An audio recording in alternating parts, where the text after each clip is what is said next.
We've just got some breaking news in from Buckingham Palace, folks. So this statement has just come in from Buckingham Palace, and I'll read it for you. It goes on to say, His Majesty has today initiated a formal process to remove the style, titles, and... The state dinner had been designed to display unity, discipline, and royal control. Then Prince Harry crossed the room, pulled back the chair reserved for Prince William, and sat down. For several frozen seconds, nobody moved.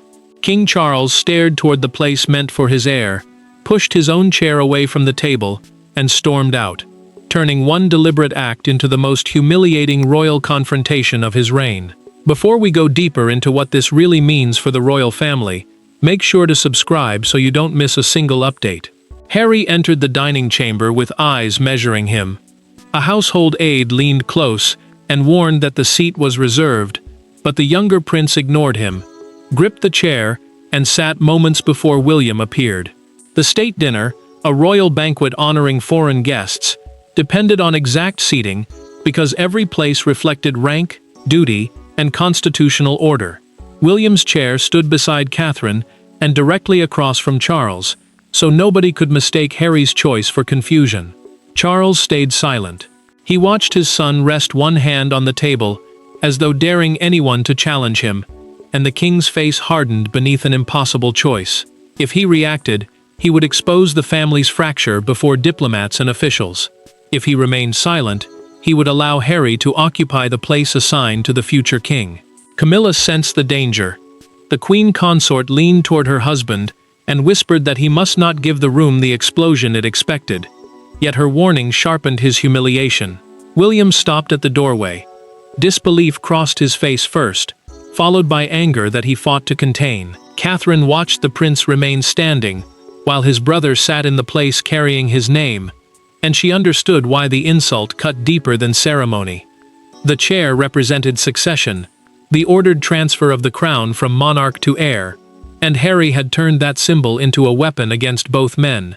Charles lifted his napkin, folded it once, and placed it beside his untouched plate.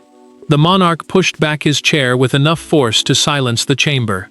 Camilla reached toward him, but he had risen. Before leaving, the king fixed his eyes on Harry and said, "You knew whose place that was." Harry did not answer. He held the stare as the doors closed behind his father. William did not follow Charles.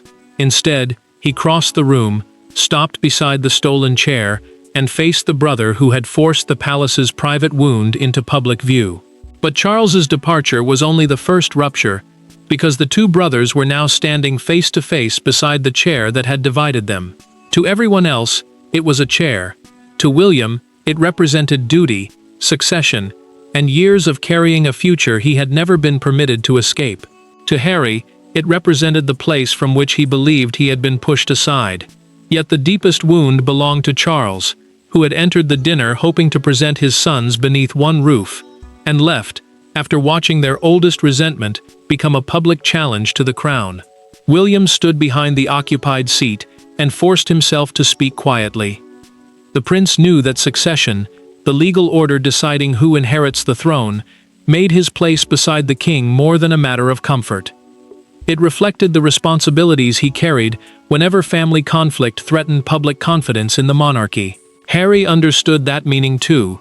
The younger brother had returned to the palace under tighter restrictions, with limited access and no ceremonial role equal to the heir, and every boundary had deepened his belief that he was being treated as an outsider rather than a son. William tightened his hand around the back of an empty chair and asked whether humiliating their father had truly been the reason Harry came. Catherine saw the strain before anyone else did. She touched her husband's wrist, steadying him before anger broke through the restraint he had spent years mastering.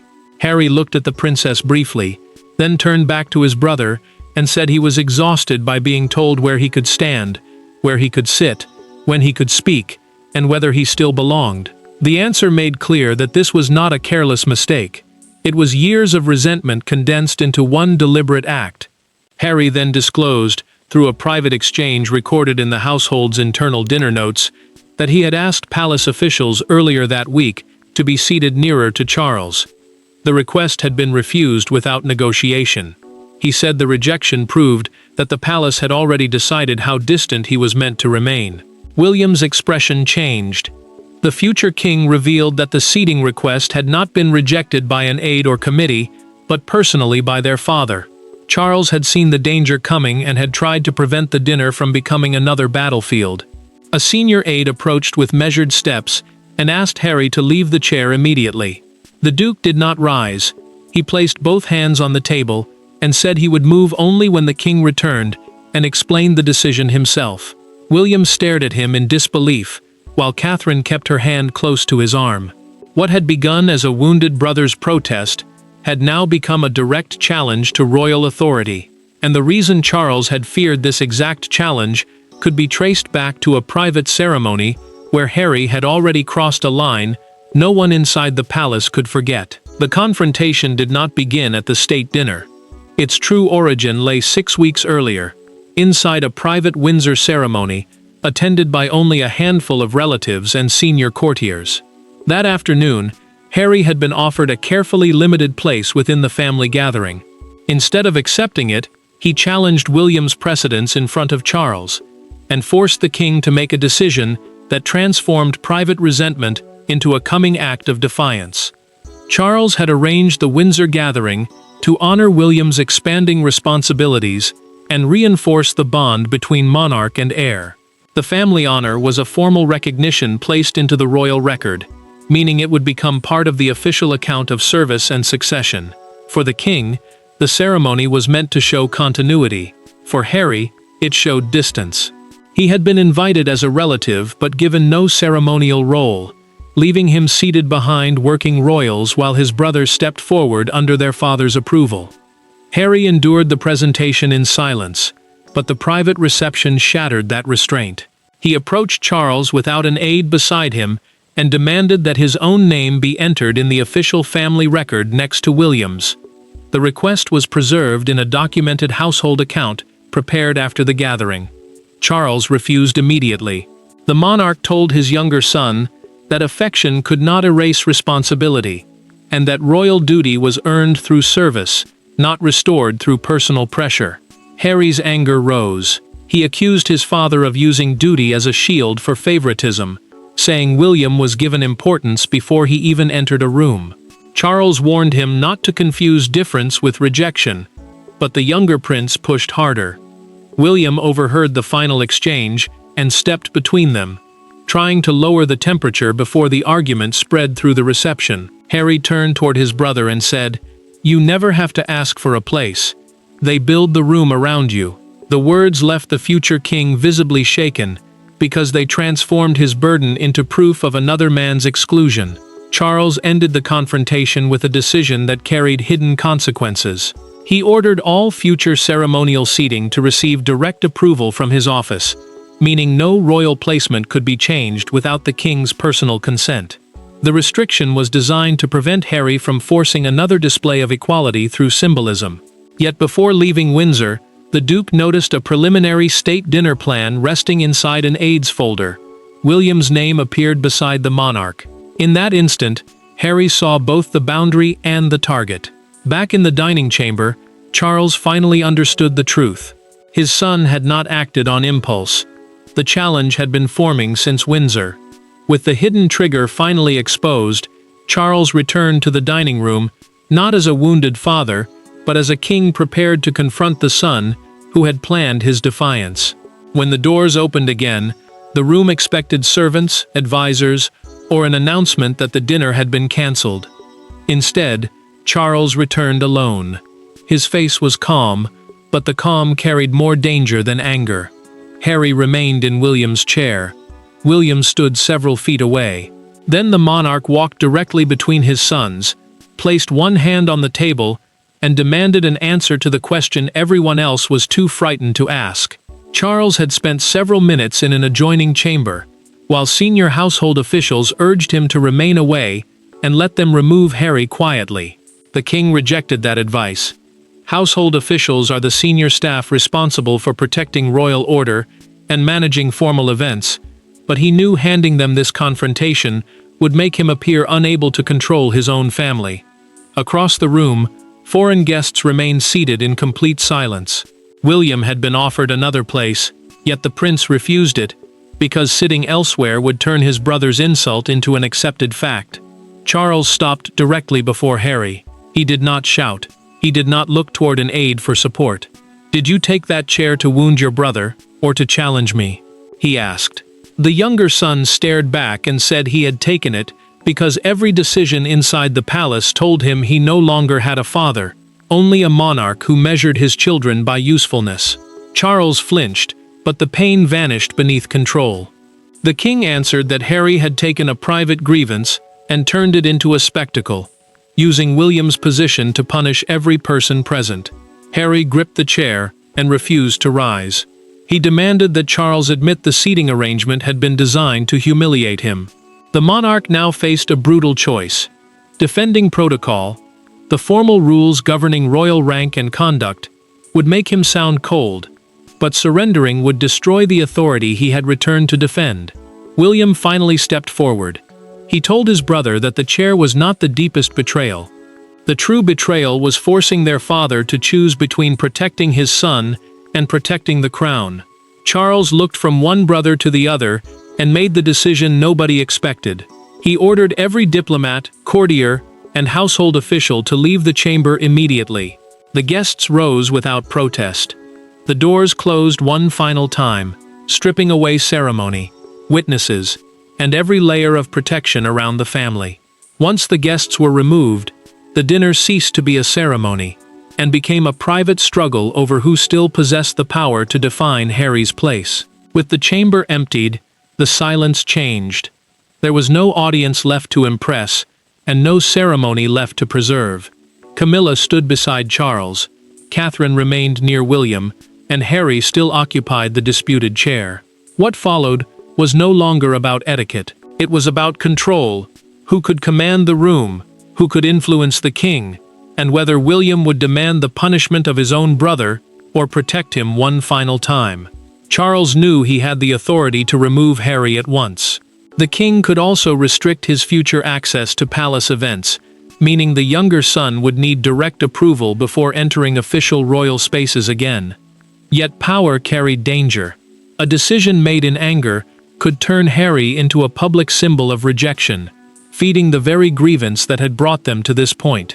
Camilla understood that risk, but she feared something else more. The queen consort warned that allowing him to remain in William's chair would weaken every boundary imposed since his departure from royal duties. Charles picked up the place card bearing William's name and turned it over slowly in his hand. For a moment, the monarch looked less like a ruler than a father trapped beneath the weight of his own office. Harry watched him closely. The younger prince knew that the card represented more than seating. It marked the heir's formal place beside the crown, and the future order Charles had sworn to protect. Catherine leaned toward William and spoke softly enough that only he could hear.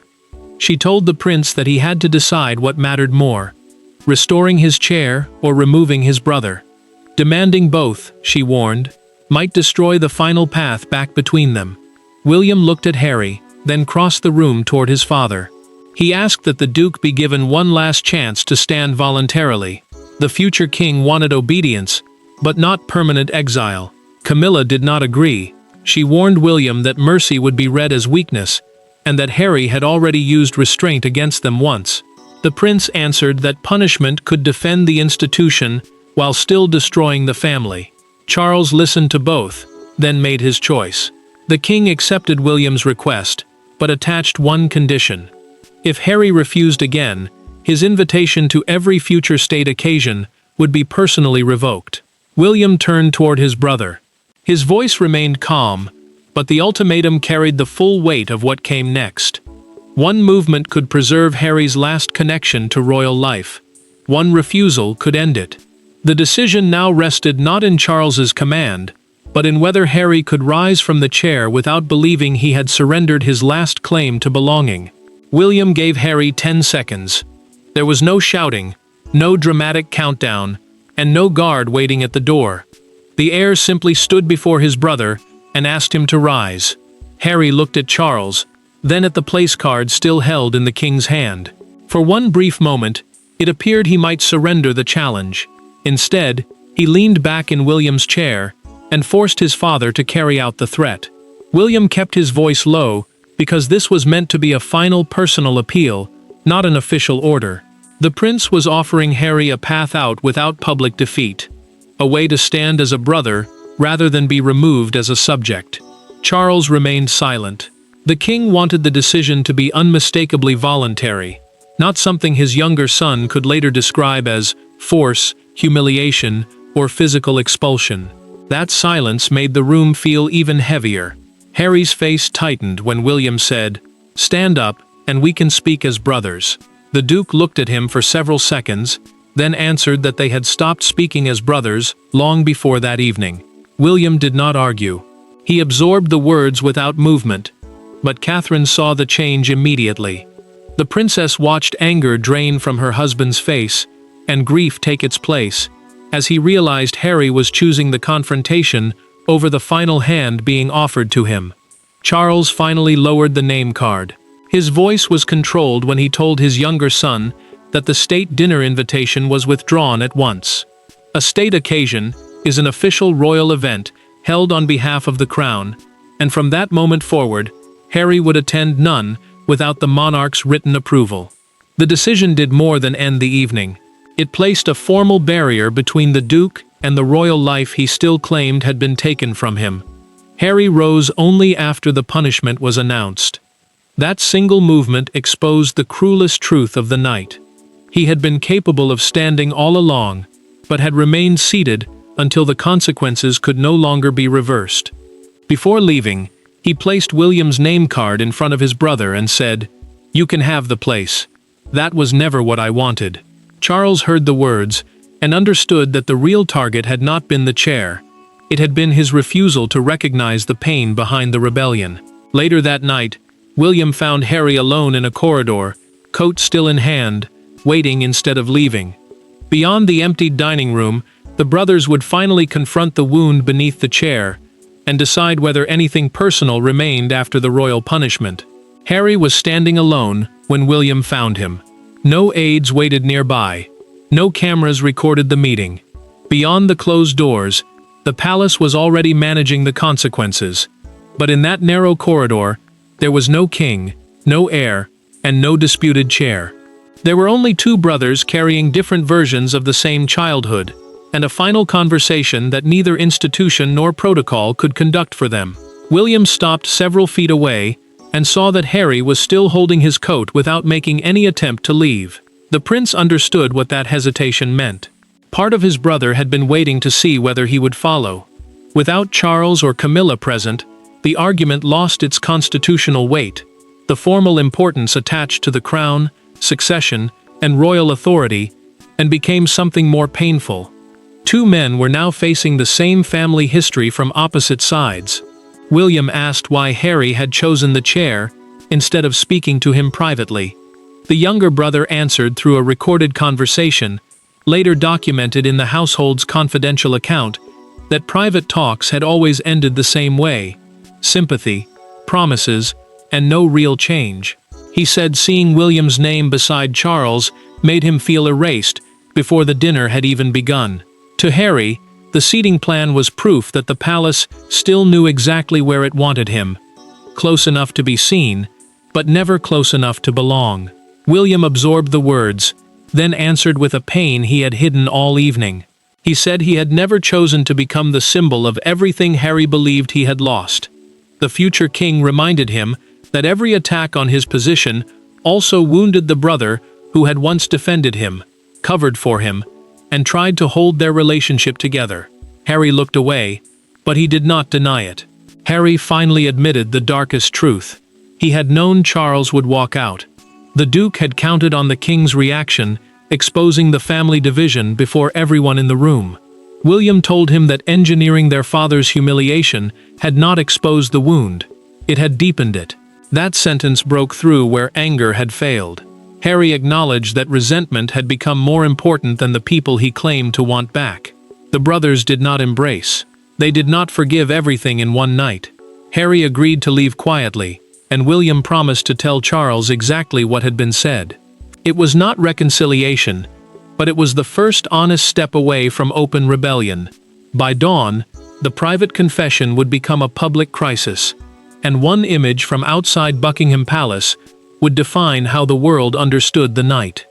The palace hoped to contain the dinner behind closed doors, but silence only sharpened the world's curiosity. By sunrise, the story was everywhere. A son in his brother's chair, a king leaving his own state dinner, and an heir left standing before foreign guests. Yet one image captured the crisis more powerfully than any headline: the reserved place remaining empty after Harry's departure, with William's name card returned but the meal untouched. Palace officials released a restrained statement confirming that Harry had left the state dinner early after a private family disagreement. A state dinner is a formal banquet held by the monarch for important guests, so disruption inside that room carried meaning far beyond one family argument. The wording failed immediately. Broadcasters described the incident as both a personal collapse and a challenge to royal order, asking whether Charles had reacted as a wounded father, a defending king, or both at once. The London Herald captured the public mood with one brutal front page.